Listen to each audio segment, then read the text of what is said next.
Hello everyone, this is Tim, and this is going to be a video response to Eunice, aka Hammered, and I'll put a link down below to that video there. But he was asking basically, how can you work on pacing in a narrativist based style, especially if you're running a campaign like that.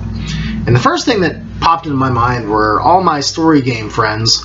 I actually tagged them in that video on Facebook to see if they'd reply. Haven't really replied yet, which I was kind of disappointed in, but yeah, my gut instinct would be for them to say something to the effect of the same stuff that Samwise G said.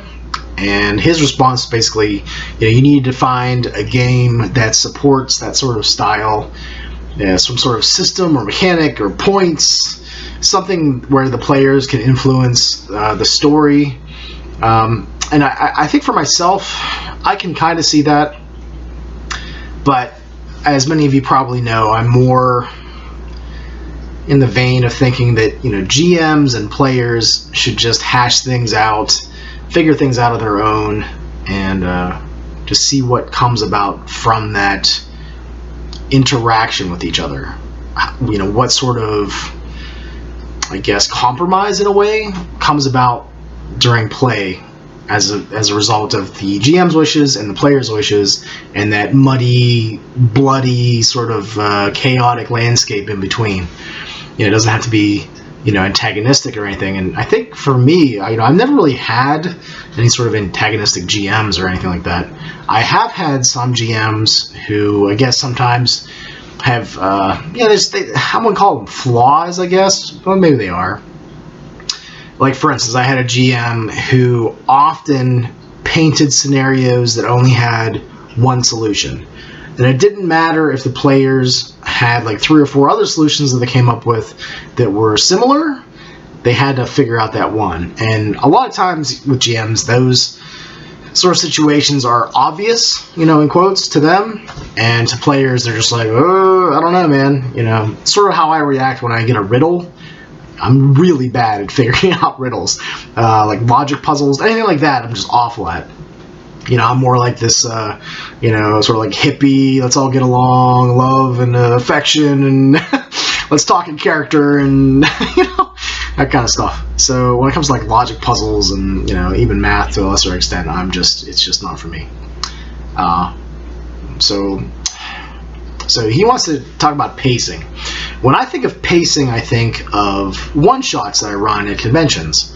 How I'm often looking at the clock and trying to determine, that first encounter that I thought was going to be 10 or 15 minutes, they took a long time on that. They took 2 hours on that first encounter. Well, these other 5 encounters that I had all figured out, there's no way I'm going to be able to get those all in like a 4-hour convention time slot.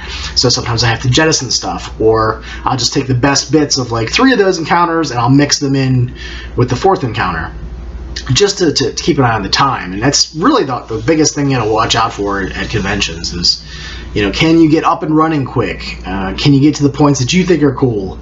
And then still be flexible to allow those player-derived thoughts and ideas and decisions to affect the game, so that there's actual consequences to the things that they do, both positive and negative. And I think too with GMs, so let's talk about campaigns now, right? So how would I try to pace like a campaign like that if I was more interested in story? So this is kind of weird and tough for me because I'm more of an emergent story GM. I want story to come about in the mind of the players as a result of the chaos of play. You have a lot of dice in there, that's randomness. So from that randomness, can you find meaningful moments? I like movies that are independent, quirky. Like a good example might be Holy Mountain, if you've ever seen that, where there's all kinds of bizarre stuff going on, and you kind of have to figure it out or not as the viewer, and just sort of let it wash all over you, and try to piece meaning if there is any, or maybe there's meaning for you but there wouldn't be for somebody else. So that's kind of how I like to do my campaigns. I talk a lot about David Lynch and his movies, and he's a big inspiration for me, where there's weird things that happen, and then the player characters have to try to either deal with them or relate to them or make up their own mind about what they mean, and we go from there. Don't know if any of that helps you though. So I think that's why this is tough for me, because I'm trying to think like a GM that has a strict, not strict's not the right word, but just they want this overarching plot. The only campaign that I can think of where I was more like that was my Wars campaign. I'll try to link down to that in the description if I can think about it. It was roughly 29 or 30 sessions, I can't remember, and there was time jumps in that campaign. So like we would jump to the future for a session, and they were like these old guys hanging out at this like space station. It was a sci-fi campaign, and they were talking about things that hadn't happened yet. So in a way it felt like having my hands tied, but it was an interesting different thing to try to do in a campaign for me. So that future session's here, right? And they have like, let's say there's like 10 things that they talked about. Oh yeah, you remember this? Oh, you remember that time when, I almost died? So those things were there, and they were always, like, I always try to keep them in mind whenever I was, running these sessions in the timeline over here. And we jumped around a couple times, and the same thing happened. But because that was already set in stone, like that was like canon, right? It was uttered aloud, so therefore it happened. I had to try to weave those things in throughout those sessions, and I'm not always the best at that, but I did give it a shot. And I also told the players in that campaign, I gave a little bit more power to them, narrative freedom, and they would sprinkle those things in there. They were there for those sessions, so they remembered, oh yeah, we mentioned this before, so I'm going to try to set this encounter up so that this is the story that we talked about.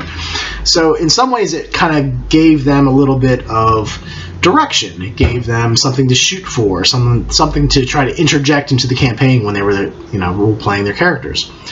And I found that to be interesting. Like, I don't always try to run a certain way. So sometimes, like this campaign as an example, I wanted to be a little bit more story focused and have less control on my end than say like Eunice does. Like it seems like he's sort of battling himself. He wants there to be player-driven moments, and he wants player-driven stories, especially from their backgrounds, to come into the campaign. And I think he wants the players to step forward and do that. And the only trick with that is that when you have a giant overarching story, and especially if you have a set number of sessions, like he tends to do 13 sessions for the main campaign, ignoring like preludes and so forth, where you just have like one-on-one with a certain character.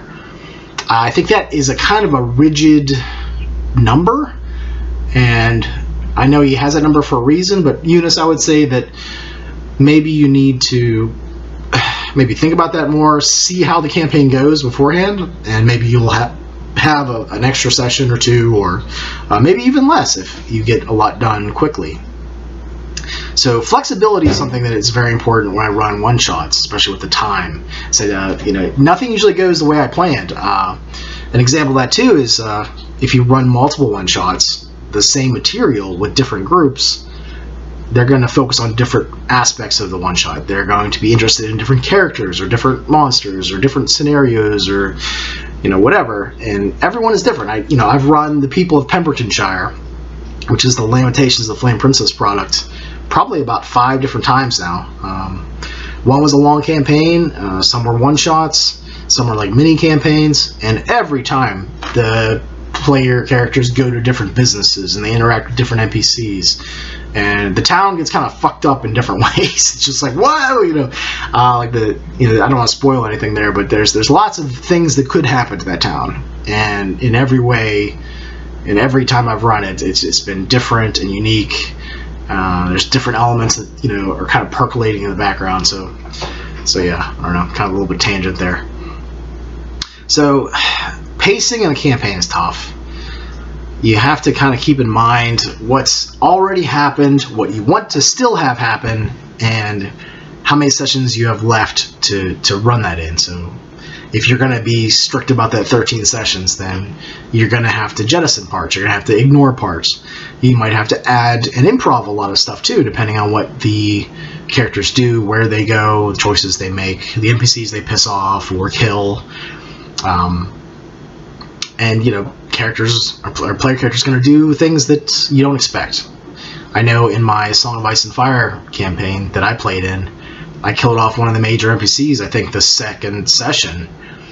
And even in character, I was trying to have someone else give me a reason not to. Because I kind of had a feeling that the GM had plans for that character, you know, but the situation just came about where it's like, yeah, it'd be really easy to kill him. My character wants to kill him, you know. And, you know, you can have that in-character versus out-of-character thought going on in your head a lot as a player. I know I do, especially since I GM a lot of stuff more often. So, yeah, let me look at my notes here and see what else I want to say.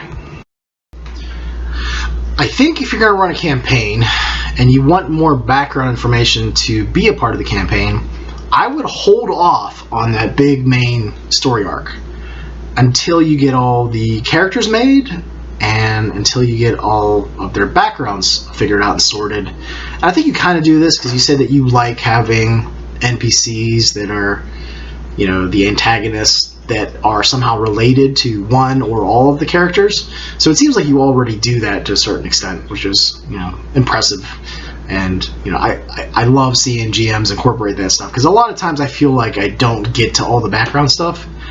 And as Anthony or Runeslinger would put it, he called that character poisoning, where they have all this extensive background stuff and it might not fit with the campaign that they have in mind. So sometimes you have to say no, and you have to realize that there's no way that's all going to fit in there in a campaign, especially if you have that overarching story already figured out or mostly figured out. You know, it's kind of all in flux, I think, even for a GM that, you know, wants to hit, you know, A through Z in their character arcs and story arcs and so forth.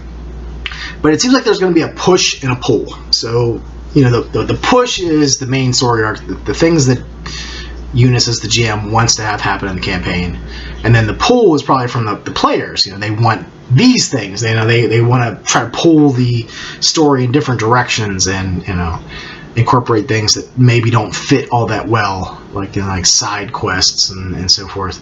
And I think there should be room for that. If the story's so breakneck pace that they feel like they can't do those side things, you know, if they feel that looming end of the campaign the whole time, they're going to be hesitant and, you know, maybe less likely to be proactive. So it's tough. It seems like you want proactive players that can turn off that proactiveness, that can kind of go with the flow sometimes and then be proactive other times. And, you know, maybe you need to emphasize that in the first session. It's like, you know, here's I have an idea for a story. I'm not going to tell you what it is because I want you to experience it firsthand. But, and maybe you can have some, like code word, but just let them know that if, like, you're more quiet or you use, like, Runeslinger's silence tactic, in those moments is when you want them to jump in, you know. And, you know, I don't know if you really want to feel like a green light, yellow light, red light GM. Like, okay, red light, it's my turn. All right, yellow light, it's kind of like in between. Let's kind of mesh this out. Green light, just go. Just all background stuff, go, go, go. You know, you don't want to feel like a traffic cop. You know, like. But I guess maybe sometimes that's good. Sometimes players need a little bit of that to let them know. So maybe even like non-verbal communication, you know, like, I don't know, just like point at them. I don't know. Just have a different physical stature when you want to, you know, be in story mode. When it comes to stories, there are times when I've been with GMs that are more narrative. And again, I'm coming from more like a sandboxy, chaos, improvisation sort of stance. That's my little way of doing things normally, where the story kind of steamrolls you as the character and the player, you know. Like fast forward in time sometimes feel forced, and players can kind of be resentful, I think. I think I've felt that several times, where it's like, no, if you would have fast forward like a week, there's like 5 things I probably would have done. But maybe as players you need to look at that and go, you know what, it's just a game. I'm playing in this GM style, and I think John Poland and the Master of Flowers emphasized that. And I listened to their chat that was after their Midnight City campaign, where he is kind of like a chameleon, where he will try to play in a different style depending on what the GM is presenting and doing. And I think that's a good trait to have. But also, you know, there's times where you need to push and raise your hand if you feel like, you know, you're being you're under the big giant steamroller, you know. It's like that story is chugging along. So it's tough. I think a lot of times the contrasting play styles is something that can't be overlooked, and other times it's something that I think you have to overlook. You know, when we play online, we're so, I guess, spoiled in a way. Like, you know, people know how I tend to play. Even though I do try to mix things up, I still have some tendencies. And I think people know what they are now. And when I'm a player, I'm pretty chaotic and proactive to the point of maybe being a problem player in some campaigns, you know. Probably in a narrativistic campaign, I would probably be more of a difficult player to have in there, you know. I would be the derailer, you know, so... yeah, just think about that, see what your players are like. And I think Eunice picks players that do like that narrative focus. Yeah, that's probably why I haven't played more of his games, and that's totally understandable, you know. I don't fault him for it or anything, and, you know, there's schedules and kids and all kinds of things that, you know, make that more difficult. All right, we're going to look at more notes again.